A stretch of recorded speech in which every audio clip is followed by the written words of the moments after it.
एक राज्य का कानून था कि वो 1 साल बाद अपना राजा बदल लेते थे।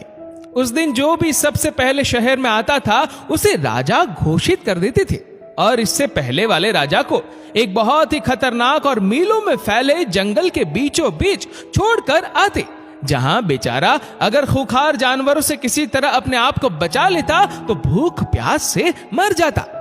न जाने कितने ही राजा ऐसे ही 1 साल की राजगद्दी के बाद जंगल में जाकर मर गए।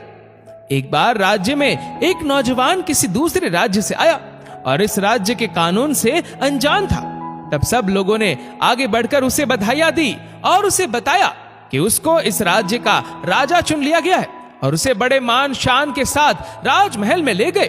वो हैरान भी हुआ और बहुत खुश भी। राजगद्दी पर बैठते उसने पूछा, मुझसे पहले जो राजा था वो कहाँ है? तो दरबारियों ने उसे इस राज्य का कानून बताया कि हर राजा को 1 साल बाद जंगल में छोड़ दिया जाता है और नया राजा चुन लिया जाता है। ये बात सुनते ही वो एक बार तो परेशान हुआ, लेकिन फिर उसने अपने दिमाग का इस्तेमाल करते हुए कहा, मुझे उस जगह लेकर चलो जहां तुम अपने पहले के राजाओं को छोड़ कर आते हो।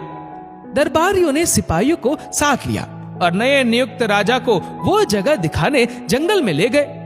राजा ने अच्छी तरह उस जगह को देख लिया और वापस आ गया। अगले दिन उसने सबसे पहला आदेश ये दिया कि मेरे राजमहल से जंगल तक एक सड़क बनाई जाए और जंगल के बीचों बीच एक खूबसूरत राजमहल बनाया जाए जहां पर हर तरह की सुविधा मौजूद हो और राजमहल के बाहर खूबसूरत बाग बनाया जाए। राजा के आदेश का पालन किया गया। जंगल में सड़क और राजमहल बनकर तैयार हो गया। 1 साल के पूरे होते ही राजा ने दरबारियों से कहा, आप अपने कानून का पालन करो और मुझे वहां छोड़ाओ जहां मुझसे पहले राजाओं को छोड़ के आते थे। दरबारियों ने कहा कि महाराज, आज से ये कानून खत्म हो गया क्योंकि हमें एक अक्लमंद राजा मिल गया है।